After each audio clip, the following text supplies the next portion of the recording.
欢迎来到热点新闻频道，请订阅并关注以获取最新资讯。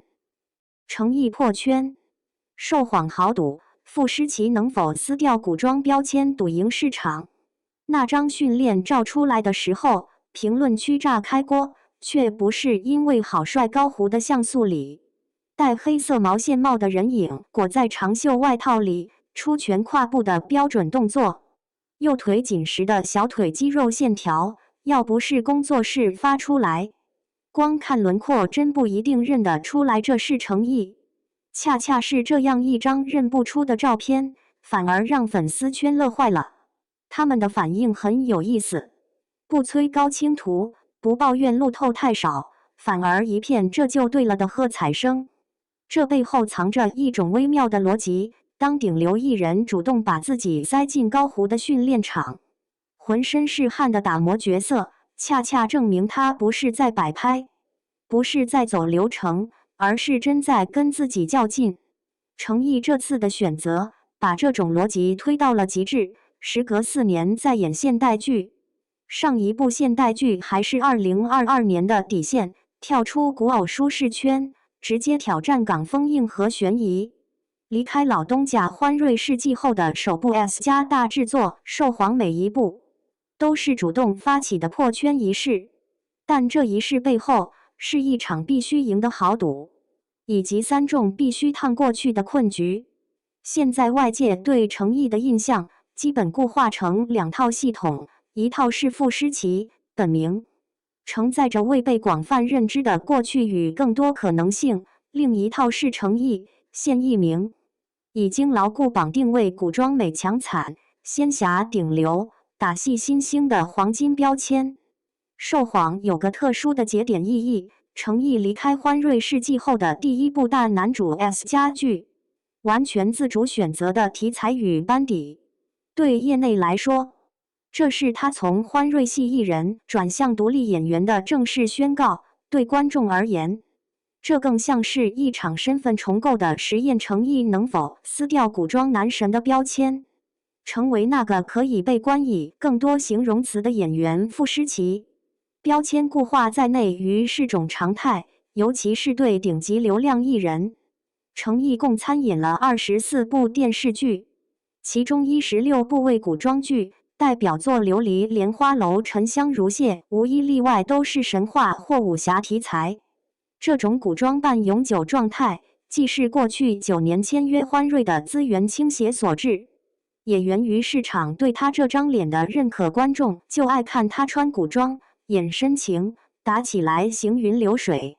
选择在古装影响力巅峰期转身，实质是主动稀释最具商业价值的个人品牌符号。2025年，诚意带着傅山海回来时，外界期待值被拉得很高，结果口碑却变成了大型车祸现场。有网友说他陷进自我复制的怪圈，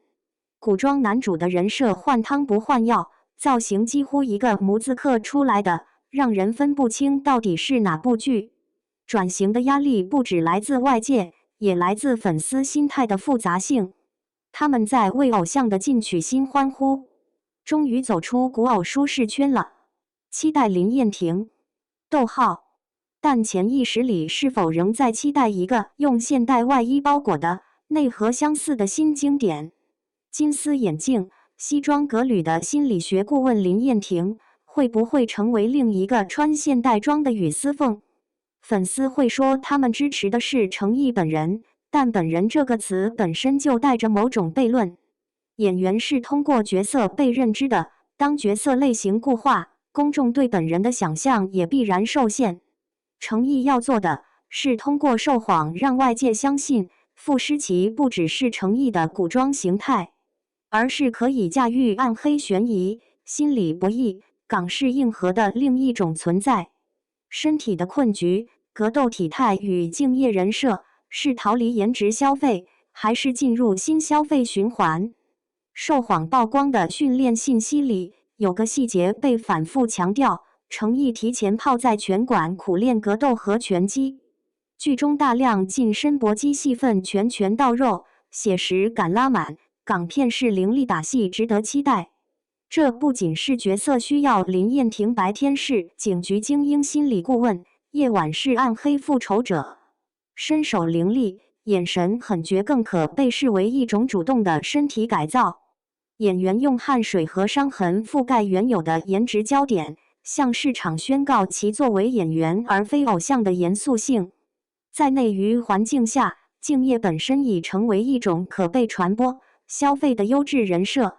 程毅此举无疑会巩固其努力派口碑。提前研究心理学和微表情，参考真实测谎专家，学习细微眼神、嘴角、肌肉控制。剧中大量粤语对白，他苦练粤语，确保自然不违和。为了贴合角色凌厉矫健的身手，早早泡在拳馆打磨实战功底。但这里藏着另一种困境：当吃了多少苦的故事喧宾夺主，观众对作品的讨论是否会从演的如何滑向付出多少？高胡训练照引发的热烈反响，某种程度上已经证明了这种倾向。粉丝们赞叹的不仅是未来的表演，更是当下正在努力的过程。从审美消费到努力消费，这是否构成一种进阶的消费主义？演员试图摆脱对外形的单一凝视，却可能将公众注意力导向对其过程艰辛的围观与赞叹。有人说，程毅6月在广东戴着针织帽，长袖外套裹得牢牢的打拳，看着都闷热，连眼镜都没摘，大幅度挥拳其实很不方便。粉丝开玩笑说，指不定拍完照片立马就把外套扒了，里面肯定还是老头衫。真正的逃离能否实现，关键在于最终的作品能否让观众忘记努力，只记住角色。林燕婷这个人物有哮喘病弱设定，高压下会发病，脆弱与疯狂并存，破碎感直接拉满。这种脆弱感如果是演出来的，需要的是内心层次的精准把控，而不是外在的肌肉线条。市场的困局，当转型阵痛来临，谁为不确定性买单？受谎对程毅来说，并非一张躺着赢的安全牌。港风悬疑题材在内的平台屡有探索，但难言天花板。成败不在取景的或粤语腔，而在节奏把控、逻辑自洽以及人物弧光能否被观众真正感受。导演陆建清是寒战系列导演，金像奖最佳导演，首次拍电视剧，按电影标准制作，出品方是优酷加香港维港光影 TVB 幕后班底，规格是18集，电影感镜头。粤语加普通话双语，这个配置看起来很扎实，但同时也意味着高期待值下的严苛检验。从行业逻辑看，制片方、平台与资本对于顶流艺人的心态很矛盾，既渴望其带来突破性作品激活市场，又依赖其稳定输出的安全模式保障基本盘。程毅的转型是对这套保守逻辑的直接挑战。离开欢瑞后，他没有选择继续深耕舒适区，而是直接拿下港风悬疑受谎，搭档电影级班底，挑战双面人设，甚至苦练粤语，突破语言壁垒。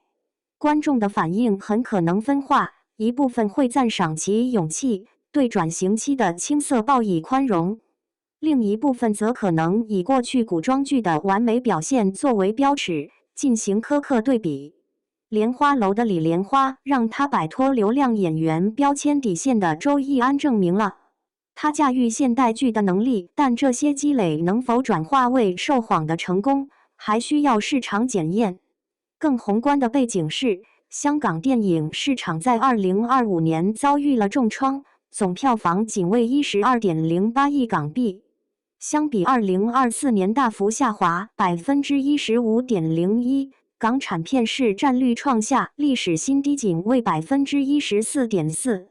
这意味着受谎不仅要面对内地观众对港风的接受度问题，还要面对整个港产内容在本土市场示威的大环境。转型成功的衡量标尺是什么？是口碑、播放量、专业奖项认可，还是单纯拓宽了戏路？对于程毅而言，怎样的结果算赌赢？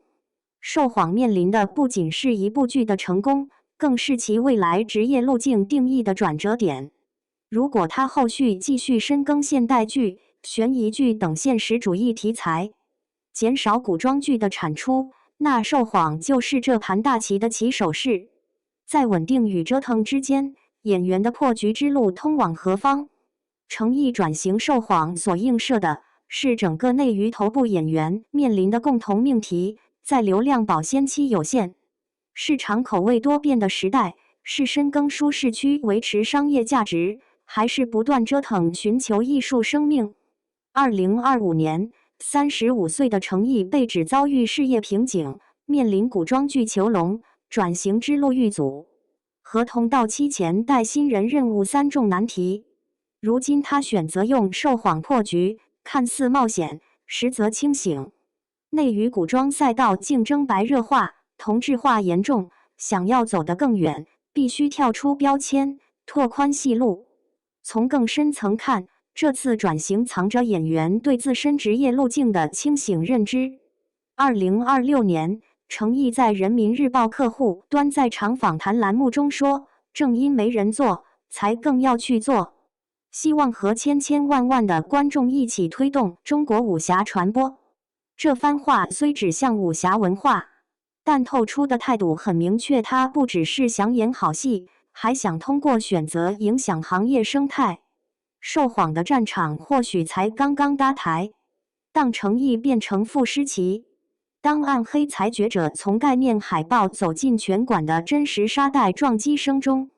这台港式布局是否能让观众等来一部不负期待的年度悬疑剧？现在还难下定论，但可以确定的是，这种自我革新的勇气本身，已是对抗行业惯性的一种宝贵力量。对于演员的发展路径，你更看重持续稳定的优质输出，还是欣赏这种不断打破边界、勇于承受阵痛的折腾？